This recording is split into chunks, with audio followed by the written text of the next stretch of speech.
Watch. Christy Giles' husband Jan Cilliers reacts to her cause of death.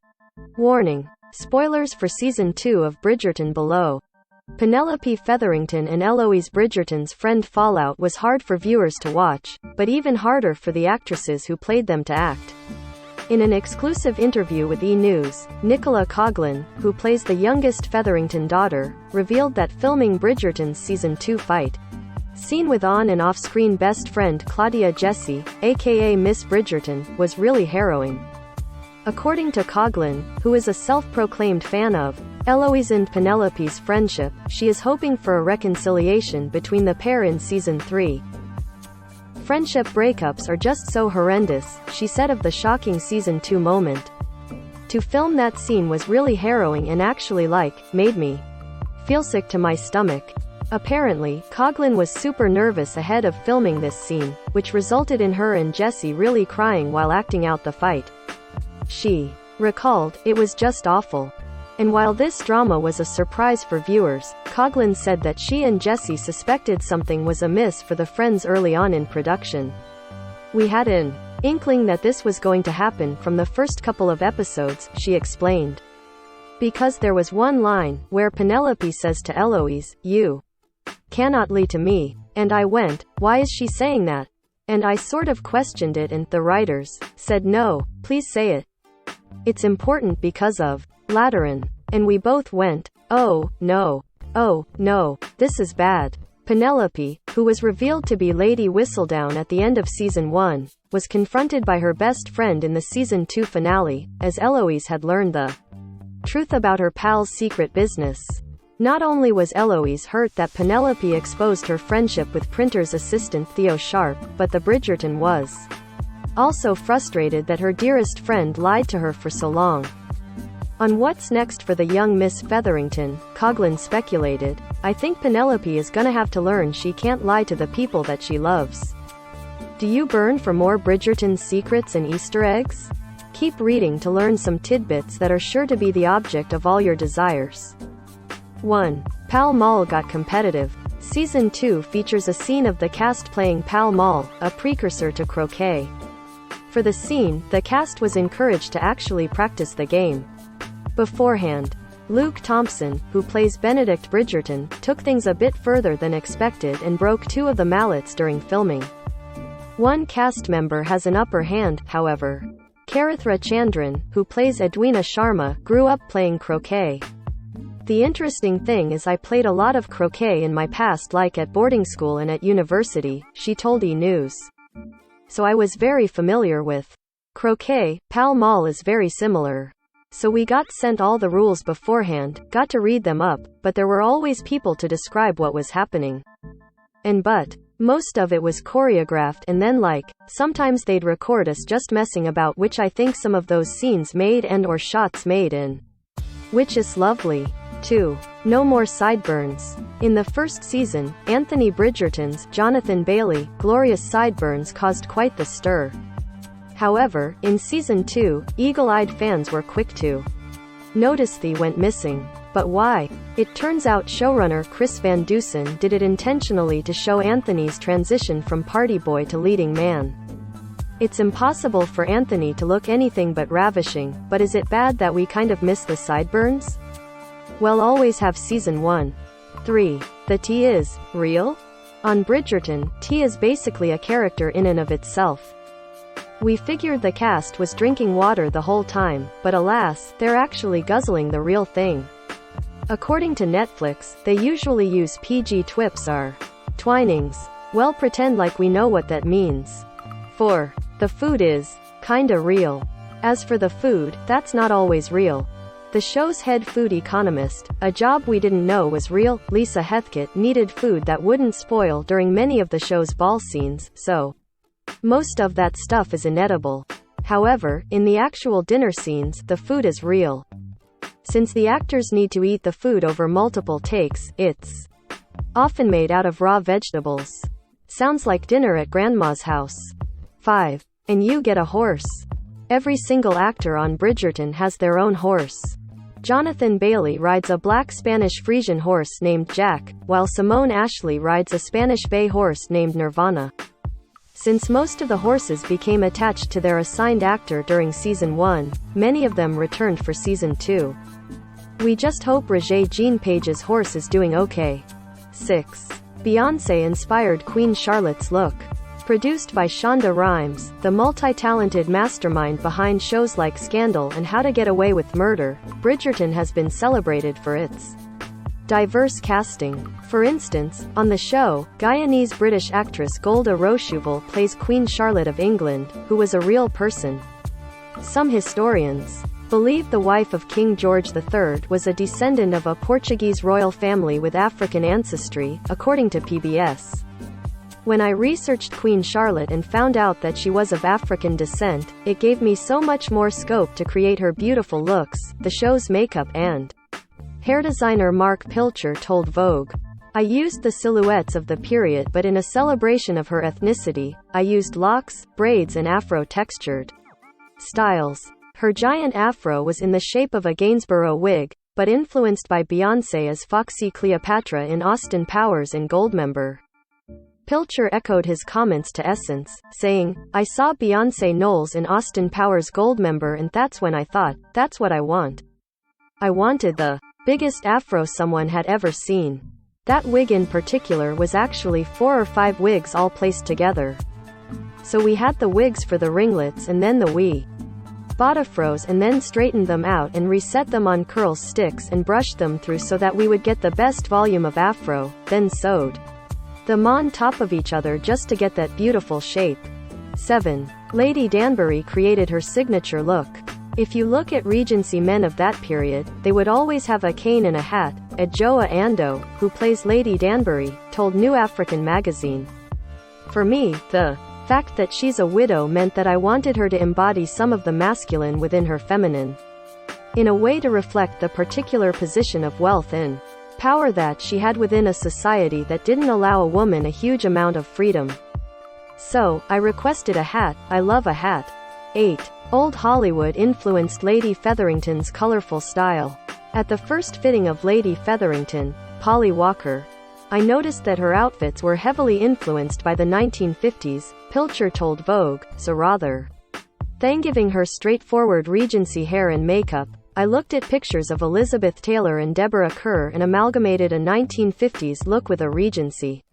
9. Eloise and Penelope's bond is even better off screen. Claudia Jessie, who plays Eloise Bridgerton, and Nicola Coughlan, who plays Penelope Featherington, are friends in real life, according to showrunner Chris Van Dusen. "In the writer's room, we refer to them as Pen Eloise," he told Screen Rant. "That's slowly becoming a thing, as the fans of the books tweet and are on Instagram. I think they're using that hashtag a lot." He added, "When we saw them, we immediately knew that was Penelope and that was Eloise Bridgerton. I think we have something special with them." 10. Simon Bassett keeps his late mom close. Simon Bassett, Duke of Hastings, always wore a diamond and emerald-encrusted enamel brooch on his lapel during season 1. It belonged to his late mother, who died just after giving birth to him, as seen in a flashback on the show. 11. But first, some makeup. Jonathan Bailey, who plays Anthony Bridgerton, had to have makeup applied to his butt for a sex scene. There is a moment where they go, "Can we lower the britches?" And when I lowered the britches for the first time, they went, "Can we call in makeup?" He said on the British TV show Lorraine. It was just too shineth body. 12. Daphne's wardrobe is fit for a royal. "I have 93 dresses," Phoebe Dinevor, who plays Daphne, told Glamour. "That's just mad. They're all made from scratch and hand-embroidered. And there's 6 people making just Daphne's dresses." 13. The reason Daphne wears blue. Daphne always wore blue. That was her favorite color in the beginning. In her innocence stage, costume designer Ellen Morojnik told BuzzFeed. Her colors changed as she evolved and as she became the Duchess, a married woman with her own ideas. "We actually deepened the palette a little bit, made it a little dustier, a bit richer and deeper." 14. How those NSFW scenes really came to be. On Bridgerton, notably in Season 1 Episode 6, Daphne and the Duke of Hastings, Regé-Jean Page, get it on in pretty much every room of the house. Anne Intimacy coordinator worked with the pair and other cast members for nude and sex scenes, which showrunner Chris Van Dusen said were choreographed. It was also that the cast would feel comfortable, and we really left it in their hands to take the scenes for as far as they wanted to take them, he told E! News. Those scenes were heavily choreographed, much like an action sequence, like your hand goes here, your leg goes there. They were all really rehearsed. Dinevor told E! News. I feel really proud of those scenes, honestly. We worked really hard at making them feel real. I was very safe. I felt very safe. With Roger and an intimacy coordinator. We blocked them out like they were intricate stunts. 15. About that controversial sex scene. In one sex scene, Daphne, having realized she had misinterpreted her husband Simon's comments about fathering children and having recently learned how babies are conceived, takes control of the situation to try to get what she wants. Every aesthetic detail in that controversial moment was planned, and Dinevor had a strong-zy in her character's portrayal. We were very clear that there needed to be a show of power, so it's Daphne who takes her own hair out of the braids, and it's Daphne who pushes him away so he can see her. Lizzie Talbot, Bridgerton's intimacy coordinator, told Vulture. Phoebe wanted to remove her hair from the braids herself because it's an empowering moment and so much is tied up in women's hair at that time. That's a very definitive moment that isn't necessarily rooted in the sexual act, but it is paving the way for 16. Size matters. Daphne and Simon spent quite a bit of time in bed, and other places if a bed is unavailable at that opportune moments. The crew faced the challenge of making sure Paige, who is believed to be 5'11", did not fall off the reduced-sized Regency beds. One of the interesting things about Bridgerton was that so many scenes we did involving beds were on beds of Regency size, Talbot told Vulture. That was, honestly, one of our biggest challenges. Reg, being as tall as he is not really suited to a Regency-sized bed, lengthwise or even widthwise when there's two people on it. So we had to work really hard to make sure that if there's ever any rolling action, which happens quite a lot in these scenes, that they didn't accidentally roll off the bed. She added, that was a real issue. On nearly every bed that we had. 17. A little rain never hurt anyone. The cathartic rained-out party scene that took place at the Hastings courtyard was actually filmed indoors on a soundstage, which allowed the crew to control the volume and temperature of the water, and also allowed it to drain properly without flooding the set. We had a huge tank underneath to collect the water, because you can't just rain in a studio and have it just go everywhere. It's got to be properly collected, set director Gina Cromwell told BuzzFeed. So there was an enormous range of pipes and things going on. I mean, from my point of view, I was just involved with making sure that there were flowers, always flowers, and that there was food and pretty things like that.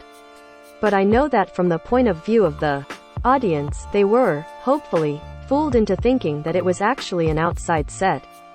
18. Blast from another past. The on-screen version of Daphne's rival Cressida, played by Jessica Madsen, was based on the snobby Nellie Olson from Little House on the Prairie. Pretty on the outside, the show's makeup and hair designer Mark Pilcher told Vogue, but mean on the inside. 19. Marina always keeps an eye on her lover. On Bridgerton, Marina Thompson, Ruby Barker, arrives at the Featheringtons' home secretly pregnant with her and her lover's child. She typically wears a lover's eye pendant. That's just to symbolize that she has a lover that nobody knows, John Glazer, one of the show's costume designers, has said. Usually, the miniatures wear up to the person, so people knew who they were, but they wouldn't display them. She has an eye, so she's the only one who knows who her lover is. 20. Revealing Lady Whistledown. During the Season 1 finale, the identity of gossip newsletter writer Lady Whistledown was finally revealed. It was so much fun, Coughlan told Variety. We had to film that in the middle of COVID.